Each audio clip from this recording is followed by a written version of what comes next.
Tottenham not being very good, they're grinding out results or whatever, and I'm like, well, okay, we really ground out that 4-1 win against Southampton. Right, exactly.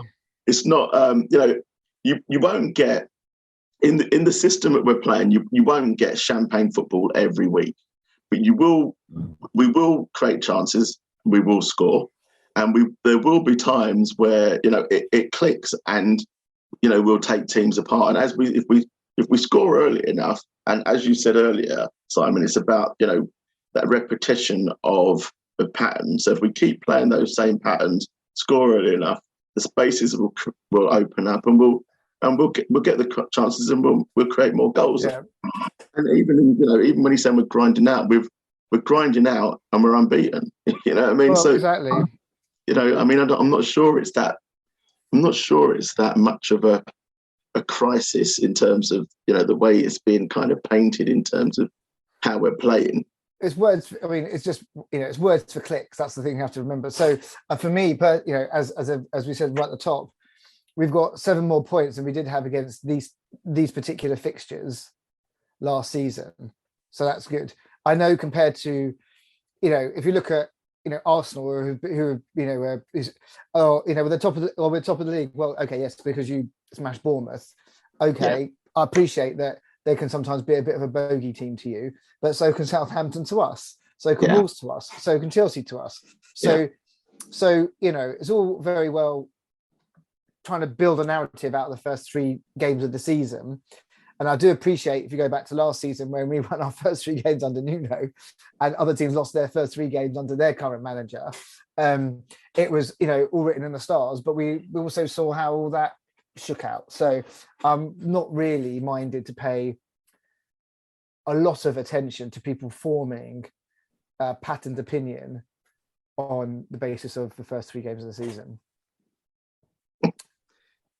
So, I mean, back on the game, kind of just reflecting back on the game, when we spoke about, you mentioned about the changes and the timing of the changes, and Conte kind of looking to see looking to see how the game sort of plays out, I guess. But I mean, there's two things there. The first thing to look at is the substitutes, the quality of the substitutes that we've got now, and the people coming off the bench. How reassuring is it to see, Richarlison is one of the names to come off the bench. Basuma, Sessegnon, who's been starting, been rotated to come off the bench. Just so many better options that we've got now. The squad just seems so much stronger. Well, and obviously that is by. That's on purpose. There are the option to have what is it now, another 11 on the bench, or whatever it is now, something like that, 10 on the bench, or something ridiculous. You can have 5 substitutions across 3 changes. You've got to have a decent bench. You can't have the same, frankly, second-rate rubbish that we've had sitting on our bench for the last however many years. Otherwise, what's the bloody point? So to say you're going to send off Perisic for Sessegnon, okay, that's great. No issues with that. As we discussed, that's a tactical reason to do that.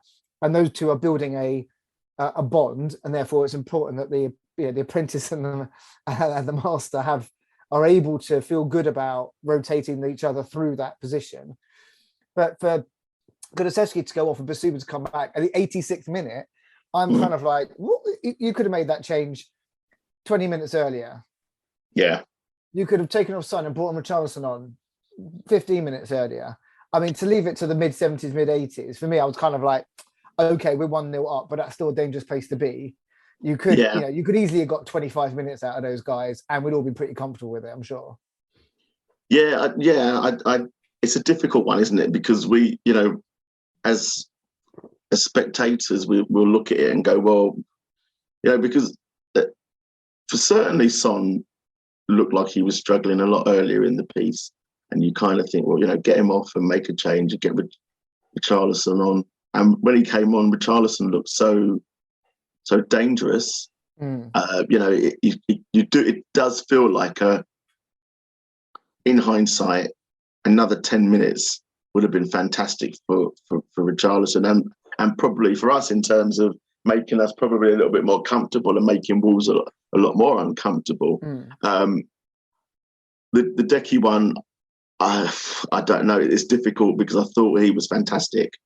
I thought he his running with the ball and the spaces that he takes up and how he carries the ball, everything about him, I think is awesome. And it's just a difficult decision to make. It is, but it is. I do, and I, reflecting, I also do understand, at 1-0 up, it's a dangerous position. So you do want to make sure your substitution is an upgrade. If you're right. So if Kulusevski is your best man and you rate him over Basuma in this moment, you're going to want to make sure he's got as much time to do what he does, rather than bring on somebody who you're thinking isn't quite settled into the squad yet, perhaps. You also want to have that. You also want to have that attacking impetus. That you don't want to necessarily be so defensive, or you want to kind of be wary of the fact that they can score, but you want to give yourself the opportunity that if they do score, we can. We've still got the attacking threat to score. And I think we kind of, I know you're looking at you've been looking at the times, but at one point they had, I would think, at least 4 attackers on the pitch. And I don't know the time that they brought on the South Korean guy as well. And 81.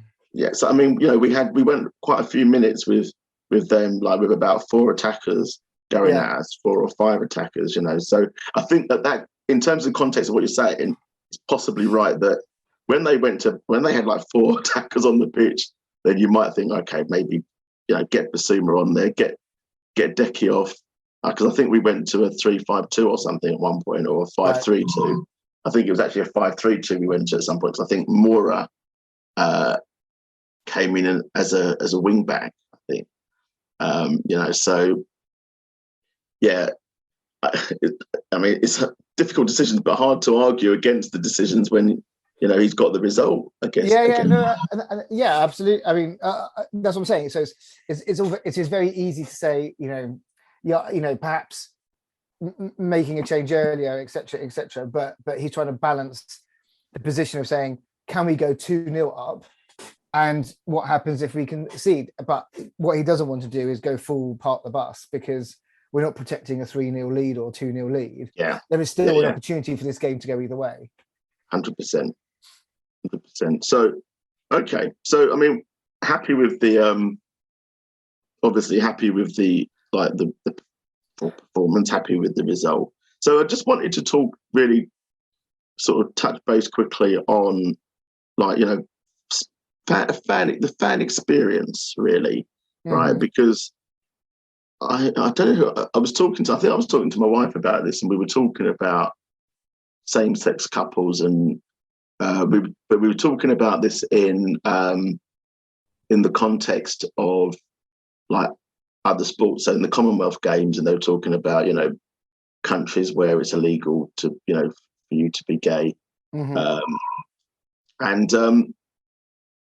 but we're saying, we're in Britain, we're so much more enlightened, and it's acceptable now, and we've moved on and everything. And I'm saying, well, no, not really. I don't. We're in a better place than some other we're in a lot of other countries, but you don't generally see same-sex couples walking down the street holding hands or kissing or whatever like that. You don't see that happening in public very often. So the reason I'm building the picture is because, as I said earlier, I was at Redemption, and I got parked up, got out of the car, and I had just happened to be parked next to a Tesla. And because I got out of the car, the guy, I think I must have gone around the other side to get my jacket or something. So I ended up on the passenger side of my car when this guy appeared, and thought obviously that I was on the driver's side with the Tesla. So he was like, "Oh my God, is that your car? Is that your car?" I got really excited. I said, "No, it's not." He said, "Oh, okay. You're a Spurs fan?" I said, "Yeah, I am." Yeah. He said, "Can I have a picture?" So I said, "Right, yeah, sweet. Let's have a picture." So he took a picture, put it up on Insta, asked my name, then he was going to tag me in it and said, yeah, having a great time with my mate Steve. And a couple of other Wolves fans said hello. there was a lot of people in there, and everyone's having a laugh and having a bit of a good time. And I had a drink, went about my business, right? No biggie, you know what I mean? And just went straight about my business. And then I got home, and I can't remember if it was on the day or the day after.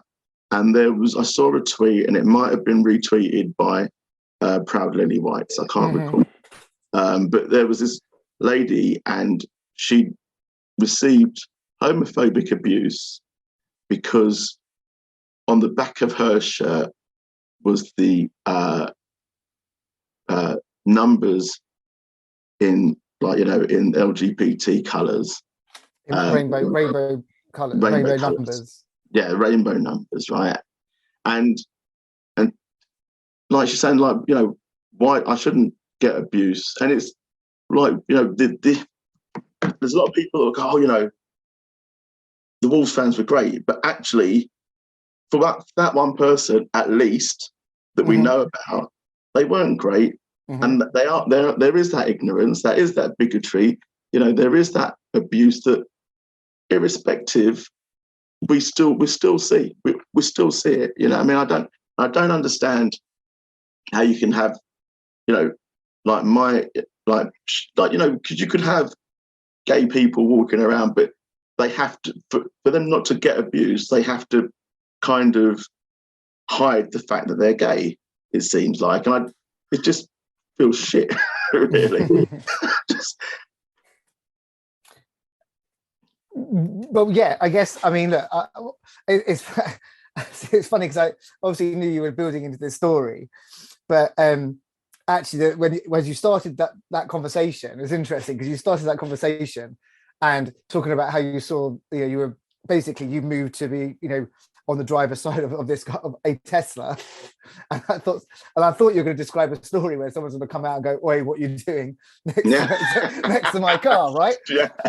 But the fact that that's where my mind went to is the fact exactly the same. So you could potentially, I know you didn't, and I'm not saying that you would have, but you potentially might get racial abuse, and you can't change whether you hide or don't hide who you are.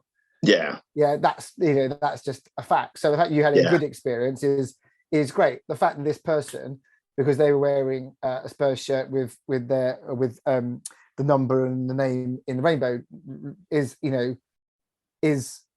obviously unacceptable, and they have chosen to be proud of who they are. That's totally within their gift to do that, and because they want to make a statement if they want, or they want to show solidarity with other LGBT people or whatever it might will be. So again, other people should kind of respect that. In their minds, they might be inquisitive to why have you chosen to do that? Why do you want to have rainbow numbers on your shirt rather than normal numbers on your shirt? Okay, we'll have a conversation then and ask why that is. And that person will give you their personal reasons for why that is. But that's, unfortunately, as we know, there are still sections of society have got a problem with race, they have a problem with gender, they have a problem with sexual orientation. So we have to kind of keep moving forward on all of those fronts to make sure that, well, actually bringing why we call it education to people where it doesn't exist right now is something that we need to keep doing, which is why Proud Molyneux and groups like them and other LGBT supporters groups exist. It's a horrible shame for that person. It can spoil your day. I mean, yes, they were verbally abused, and thank God it didn't go into anything more than that.